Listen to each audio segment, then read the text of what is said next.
Hello, welcome back to this web mini-series on accessorizing your DSLR cameras for low budget or no budget filmmaking without breaking the bank.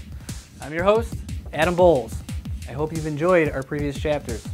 The purpose of this series is to show you where and how to equip your camera with that professional touch without spending a lot of money. Naturally, if you do have the money to spend, then this isn't for you.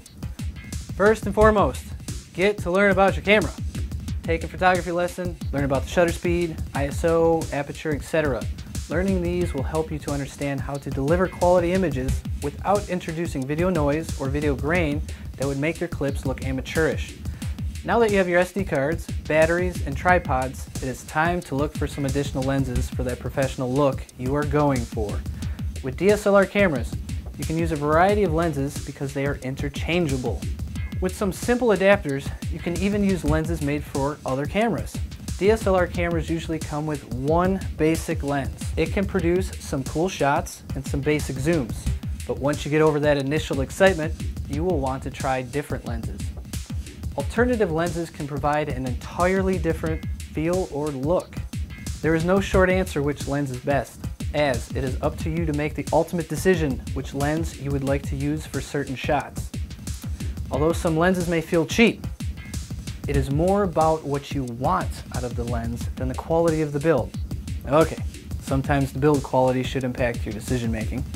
There are many types of lenses you can invest in. Their prices range from merely $100 up to thousands of dollars. As a low budget filmmaker, if you can get away with the basic lens setup, then you'll be golden. Just like my biceps. For more in-depth lenses, simply Google blank camera lenses for filmmaking, whereas blank is your camera brand. You'll find a ton of listings. The basic kit lens will do you well when you are shooting scenery without much need for a varied depth of field. Some examples would be action scenes, sports events, or other B-roll footage. With interviews, talking heads, or dramatic scenes, you may want to consider some better lenses. Now let's talk about lenses for Canon cameras that use the EF mount. For prime lenses, you can use the affordable 50mm f1/8 lens, which is about $107 at Amazon.com. It is a fantastic prime lens with a fast aperture. As I've said before, I hope that you did learn about your camera, in which case you'll realize that having a fast aperture is very important. The Canon 50mm f1/8 lens provides an excellent depth of field while using a fixed focal length. Therefore, you'll have to manually move your body. A lot of music videos on YouTube were shot with the 50mm f1/8 lens as their only lens kit. Check them out. By the way, this lens also allows you to shoot on low light settings. If you want to step it up a bit, on the prime lens, you can get the 50mm f1/4, which is priced at around $350 at Amazon.com. The difference on the two, besides the aperture, is the quality of the body build.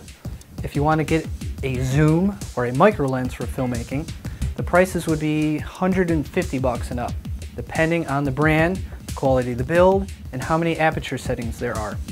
For filmmaking purposes, you always want to consider a lens that offers a variety of low number aperture settings, like the one that offers f4 or even f3.5 or f2.8. These lenses would be useful for shooting in almost any environment. At MDI, we have the Tamron AF 75-300mm f/4.0-5.6 LD lens. You catch all that? It works best with medium range telephoto needs.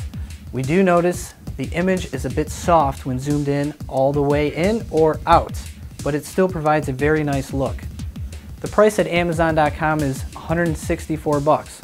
Of course, the Canon EF-S 55-250mm f/4.0-5.6 IS2 telephoto zoom lens for Canon DSLR cameras is now available at about $198 at Amazon.com. Whoa! Maybe you should just go with that instead. If you have Nikon cameras lying around, you may want to consider a $14 adapter that would convert your regular Nikon lenses to the EF mount. This means that many of the old Nikon lenses are again usable. The downside is that you could only use these for manual focusing. Lenses are expensive, But as they are a good investment, as many have suggested, buying used lenses is a good option for limited budgets. Just make sure the lenses are in good condition. Remember, as an independent filmmaker, it is not about what equipment you have, but about how well you tell your story with creativity and the resources available.